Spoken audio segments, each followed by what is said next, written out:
Hi guys, Sandy Ingram here. Welcome to the EDU Matrix channel. We have breaking news coming out of the Middle East, but more importantly, the channel wants to share the possibilities. Today we have two topics of importance. One, the possibility of investing in the Syrian Pound, and two, United States Secretary of State Anthony Blinken's final visit and unannounced visit to Iraq. In this video, you're going to hear what he said and what is at stake. We are going to also learn why Syria is so important to Iraq.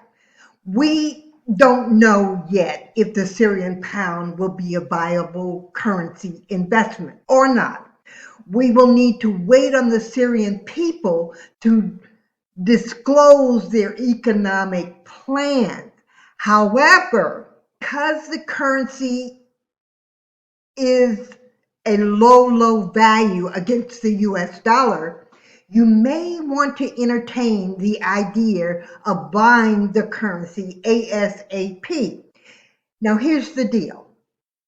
The possibility of the U.S. repeating the process that was seen in Kuwait with the Kuwaiti currency is a real possibility, especially if the country, meaning Syria, follows in the footsteps of democracy.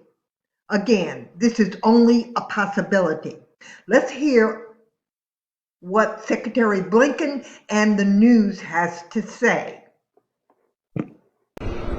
I've had many calls over the last days with partners in the region, and everyone's agreed on the need to have a unified approach to advance many of our shared interests. And so here on the ground in the region, we're working to build up and build out that unified approach. That was the basis of my conversation with King Abdullah and Foreign Minister Safadi today here in Jordan. I'll continue those conversations with President Erdogan and Foreign Minister Fidan in Turkey as we head there going forward. In the image, you see U.S. Secretary of State Anthony Blinken in the center. He attends a briefing with U.S. Major General Kevin Leahy, commander of the Combined Joint Task Force, Operation Inherent Resolve, at the U.S. Embassy in Baghdad, Iraq on December 13, 2024, published on December 13, 2024. United States Secretary of State Anthony Blinken has met Iraq Prime Minister Mohammed Shia al-Sudani for talks on the future of neighboring Syria during an unannounced visit to Baghdad. Blinken visited the U.S. Embassy in the Iraqi capital on Friday, on the final stop of his tour of the Middle East, following the toppling of President Bashar al-Assad's government in Syria. Blinken and al-Sudani discussed the conviction of so many countries in the region and beyond that, as Syria transitions from the Assad dictatorship to hopefully a democracy, it does so in a way that of course protects all of the minorities in Syria, that produces an inclusive, non-sectarian government, Blinken said, adding that Syria should not become a platform for terrorism. I think this is a moment as well for Iraq to reinforce its own sovereignty as well as its stability, security, and success going forward, Blinken said. The United States and Iraq together had tremendous success in taking away the territorial caliphate that Daesh had created years ago. No one knows the importance of that more than Iraq because of the ongoing presence of ISIS or Daesh in Syria, and we are determined to make sure that Daesh cannot re-emerge, he said. The opposition fighters who toppled al-Assad in Syria, led by Hayat Tahrir al-Sham, have disavowed al-Qaeda and ISIL and said they have no ambitions in Iraq. Iraq opted not to allow Shia rebel groups to intervene in Syria as the opposition forces advanced and ultimately seized Damascus last weekend despite Baghdad's concerns that unrest could spill over the border. The Assad regime gone from power, displaced Syrians like these are silent no more.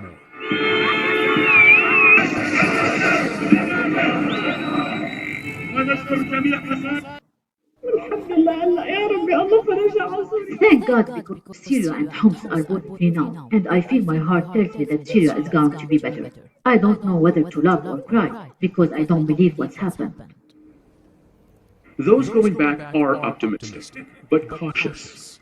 At least 1.5 million Syrian refugees live in Lebanon. It's early days, but so far only thousands have chosen to go back. Most are waiting to see what happens next. Re-establishing a working government and security, safeguarding its territorial integrity, rebuilding the economy, all requires manpower. One of Syria's biggest challenges will be reconstituting its population. Here at the Musna border crossing between Lebanon and Syria, refugees who have been living on the margins of society for years are making their way home. The fall of the Assad regime was triggered by the unexpected and rapid advance of HTS rebels, a significant shift in Syria's ongoing conflict.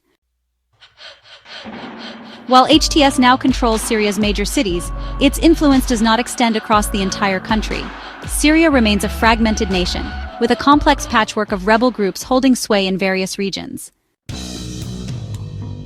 For years, HTS has been dominant in Idlib, while Kurdish-led groups have controlled much of the northeast. Recently, some of these groups have expanded their territories, further complicating the dynamics on the ground. At Sadnaya, the country's most notorious jail, Syrians are discovering what it took to keep Bashar al-Assad in power for decades. It's extraordinary. This was a high-security prison. People came in here and never came out. And now look, it's a free-for-all.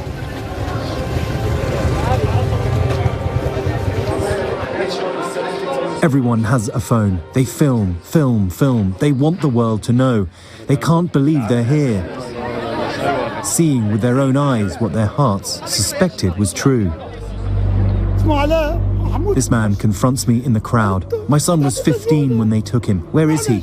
We want to know, he cries. His boy was taken 11 years ago. Everyone here is missing someone. Despite their shared opposition to Assad, these groups face significant challenges in finding a unified vision for governing the country. In the north, tensions have boiled over into violent clashes between competing factions, underscoring the difficulty of establishing a stable governance structure. As of this report, the geopolitical landscape in Syria remains deeply divided. Russia continues to exert its influence in the region, while Israel has been actively targeting and dismantling Assad's military infrastructure, reportedly destroying 80% of its capabilities. Rebel factions, although united against Assad, maintain control over different parts of the country, often with conflicting agendas. Meanwhile, the United States maintains a strategic outpost near the border with Iraq, further illustrating the global stakes involved in Syria's future.